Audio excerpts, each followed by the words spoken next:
Les amis, je suis tellement content de vous retrouver. Enfin, on peut reprendre la série de reportages là où s'arrêtent les mots. Aujourd'hui, on est à Lyon, donc pas n'importe où.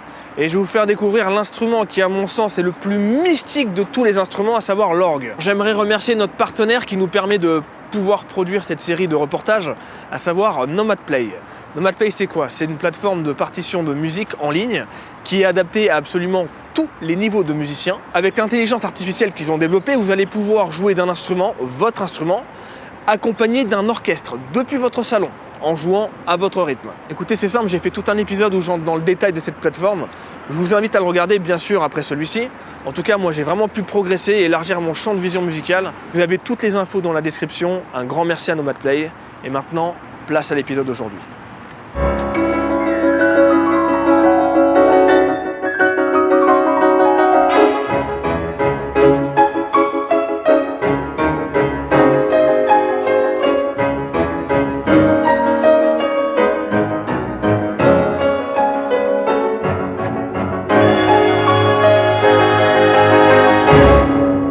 À Fourvière, à savoir un peu le Montmartre de Lyon. Tiens, mais c'est pas très beau ça.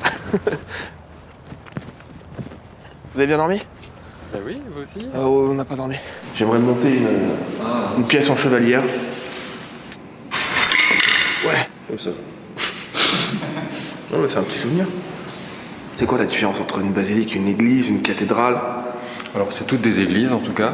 Basilique, c'est un peu une distinction qu'on donne à une église. Ah, okay. Pour son importance, soit il y a eu des apparitions, soit c'est un lieu de pèlerinage particulier. Il y a une rivalité entre les cierges. Donc là, ce sont les basiliques, ce sont les cathédrales.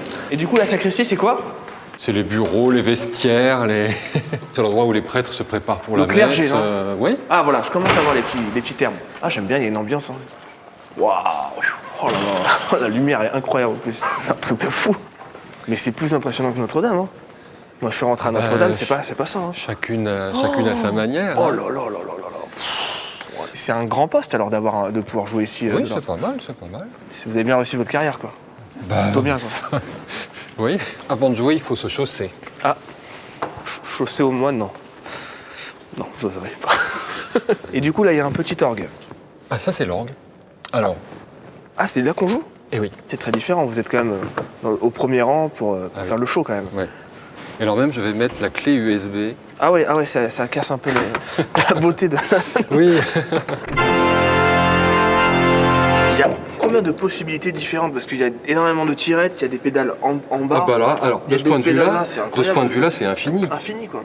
C'est une question de goût. Ah, c'est vraiment une question de goût, il n'y a pas dans la partition. Ah si, alors, sur les partitions, le compositeur indique généralement qu'il a envie. C'est ce qui est le plus complexe comme instrument, finalement, l'orgue. Ah, faut être un peu orchestrateur aussi, ouais, c'est le niveau de chef d'orchestre, finalement, de jouer de l'orgue. Oui, c'est ça, exactement. Là, il n'y a pas un mec qui tourne pour faire venir l'air, non? Là, il n'y a plus personne. C'était jusqu'à quand, ça? Selon les orgues, ça a pu aller jusqu'aux années 1920. Ah oui, il y a toujours petit à petit, on installait des turbines pour alimenter en air. Mettons qu'on commence comme ça. C'est un beau bordel, les partitions d'orgue. On écrit sur 3 lignes. 2 lignes pour les mains, 1 ligne pour les pieds.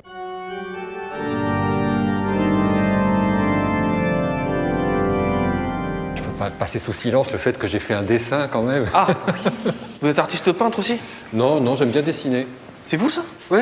Alors, il est un peu passé parce que c'est scanné et imprimé. C'est un travail de C'est un dessin que j'ai fait de la basilique. Vous dessinez super bien. En fait, oui. Ah ouais, non, complètement. On voit là-dessus. Ah, j'y suis pas. Bah non, je suis en train de dessiner. Ah oui, c'est vrai. Ouais. Ça fait 15 ans que je suis là. D'accord. Et vous habitez pas très loin? Pas du tout. Ouais. J'habite à la Croix-Rousse. C'est un peu loin? C'est la colline d'en face. Ah ouais. C'est ce que je disais au monsieur hier. Moi, je dis, moi, je veux du Bach, absolument, absolument. Il me dit, c'est un orgue romantique. Déjà, c'est pas adapté à Bach. Pardon. Un orgue est avant tout fait pour jouer la musique de son époque. Nous, on est justement attachés au fait que c'est un instrument à vent. Ouais. Chaque tuyau donne une seule note. Il y a combien de tuyaux du coup? 2000. 2000 tuyaux? 2000 tuyaux. On va pouvoir les voir un petit peu? Un petit peu. Super, c'est parti des 2000. Ouais. Il y a un peu d'or ici ou pas, non? De l'or.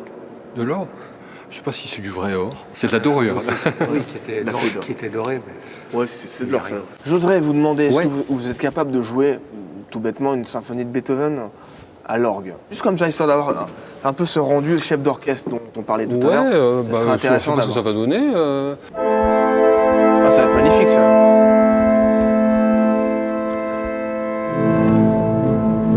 Incroyable ça. Incroyable ça.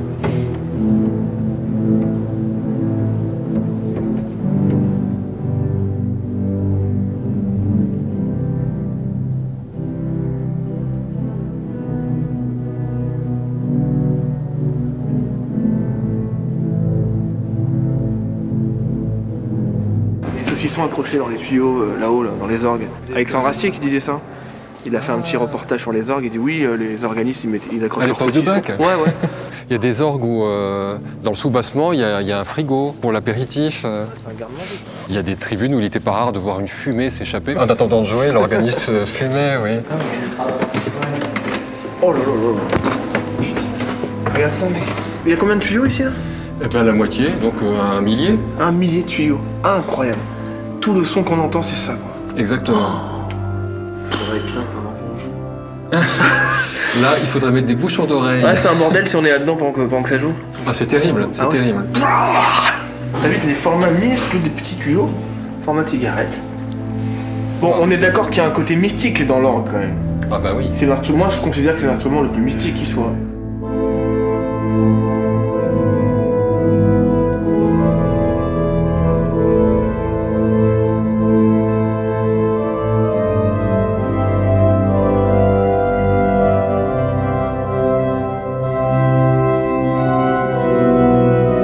Et vous en pensez quoi, vous, des orgues électroniques Beaucoup de mal. Ouais, c'est des sous-vérifiés là. Non, c'est solide. Il y a le lustre de la sacristie, là. On va vérifier si c'est de l'or, là.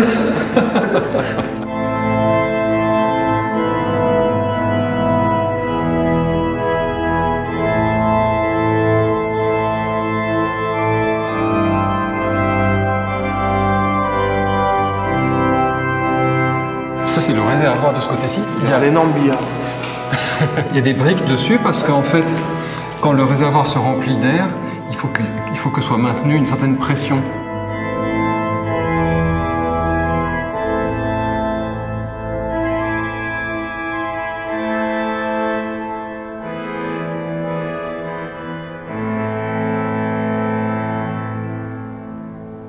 C'est magnifique. Ah, c'était transcendant là, vraiment. Ah bah tant mieux. C'est fait pour ça, hein. En plus, je vous vois concentré sur l'instrument et à droite à gauche, il faut penser à tout. Il faut être le grand Manitou, là. C'est du DJ quoi, un DJ organiste comme et c'est. Oui, je pense que les DJ devraient faire des stages d'orgue. Vous méritez votre haut poste hein, dans cette. C'est vrai. Ouais, est-ce qu'il y a le fameux soleil qui tape sur le vitrail et le halo de lumière qui vient ici sur la Alors j'ai personne pas calculé s'il élue. arrivait au solstice d'été, s'il arrive spécialement sur une dalle. Est-ce que je pourrais peut-être essayer moi? Oui, alors il faudra que je vous joue au moins le début de la toccata de Widor pour que vous voyez ce que c'est. Allons-y. Ah, il est content là-bas. Ah, il est très content.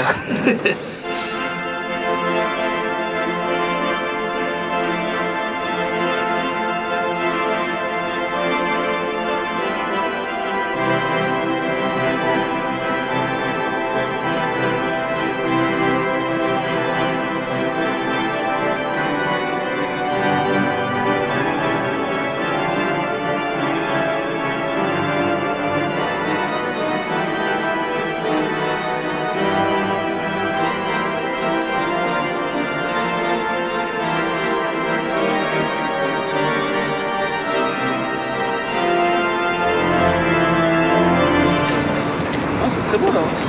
Lyon, c'est Paris dans la forêt. Et cette tour Eiffel, c'est quoi l'histoire de cette tour Eiffel du coup? Alors, que je me trompe pas, C'est un peu de jalousie, non? Il y a un peu de... je sais pas au départ, oui, il y a beaucoup de légendes qui circulent. L'idée c'était de faire un observatoire, Ouais.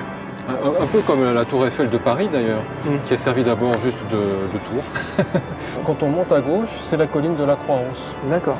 là où étaient concentrés les ouvriers de la soie. Et vous habitez tout là-bas, vous? Ouais. Voilà. Vous venez à pied tous les jours? Ouais, ça fait Petite balade? un peu d'exercice. Ouais, hein. c'est bien sûr. Non mais c'est vrai, hein, marcher c'est l'exercice, complètement.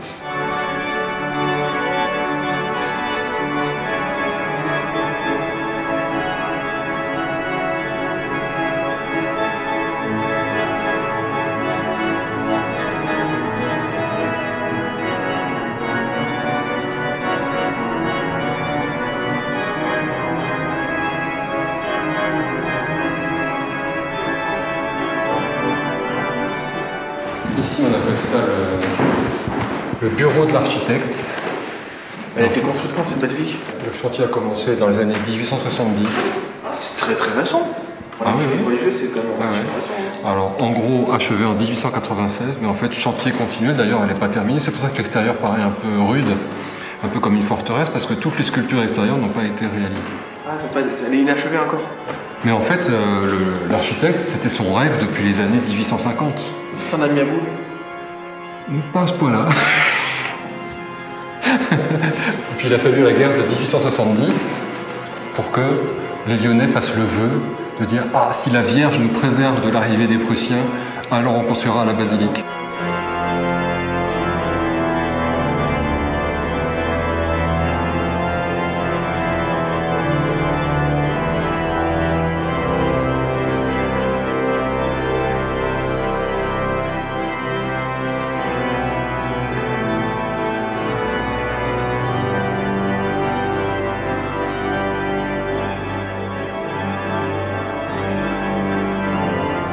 Il y a une autre symbolique qui est très forte à Fourvière, c'est le combat du bien contre le mal. Et c'est pour ça que finalement celui qui trône vraiment à Fourvière, c'est Saint-Michel. C'est ce qu'on appelle un archange, donc c'est le chef des anges. D'accord. Et là, il a dégommé un lion. Exactement, un dragon. Un dragon Voilà. lion. Saint-Michel qui est le bien, qui combat le dragon qui est le mal.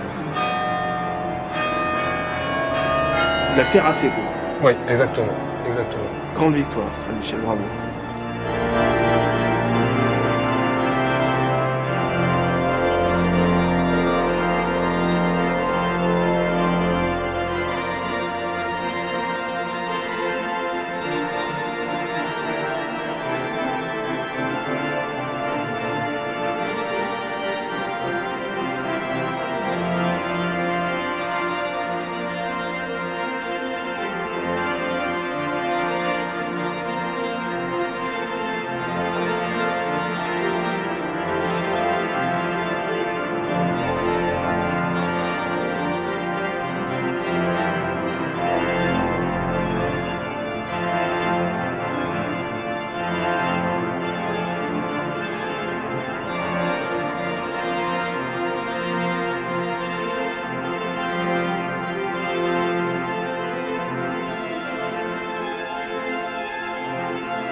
C'est incroyable.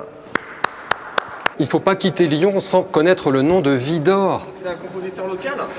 Oui, local, on peut dire ça, oui. Il a fini à l'église Saint-Sulpice à Paris. Et professeur de composition au Conservatoire de Paris. Il est mort en 1937. Ah, ça va, c'est... 1844-1937. Non, mais c'est super beau. Je comprends que t'aimes ça. Ah, c'est plutôt... bah dis donc. J'oserais dire qu'il y a du David Bowie derrière. Ah, bah ça veut dire que qui? Eh ouais. Et là, il y a du David Bowie, là, beaucoup, là. J'en entends, là. C'est super. Ah, mais complètement.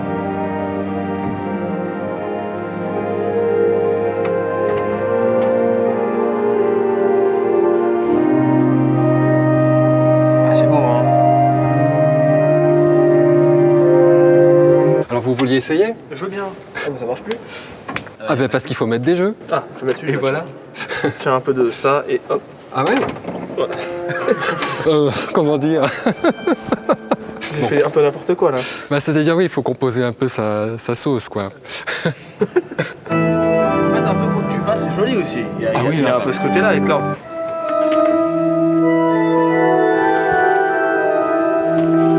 Il faut sauter et grimper à l'échelle.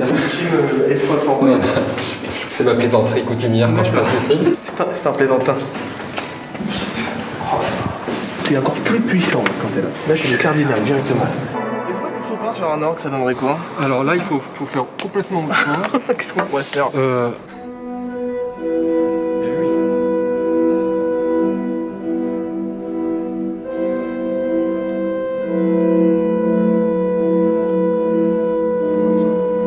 Je dois garder la note ou pas? Ouais.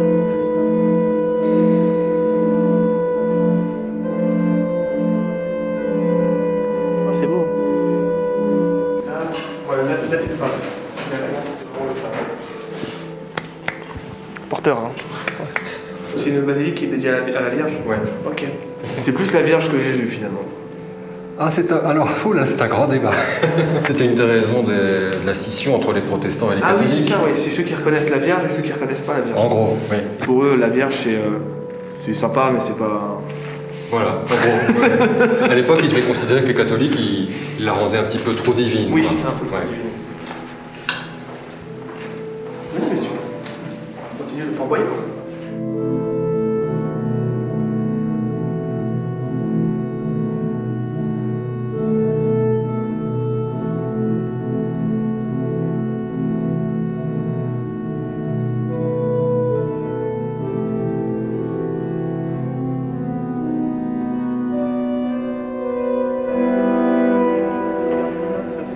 C'était pas en train de faire un fouillis. Enfin, je sais pas, j'ai l'impression que la note qui reste trop longtemps, c'est pas beau, j'ai l'impression. L'art de l'organiste, c'est un art de la maîtrise des durées. Ouais, ça, c'est sûr. Hein. ça. La durée de la note en elle-même, le silence qu'on essaye de faire aussi, s'adapter à la réverbe du lieu. Hein. Moi, je trouve que c'était déjà un très bon résultat. Hein. Ouais. Faut pas avoir peur de tenir les sons. Alors. Ouais, c'est ça, je me disais, tiens, c'est...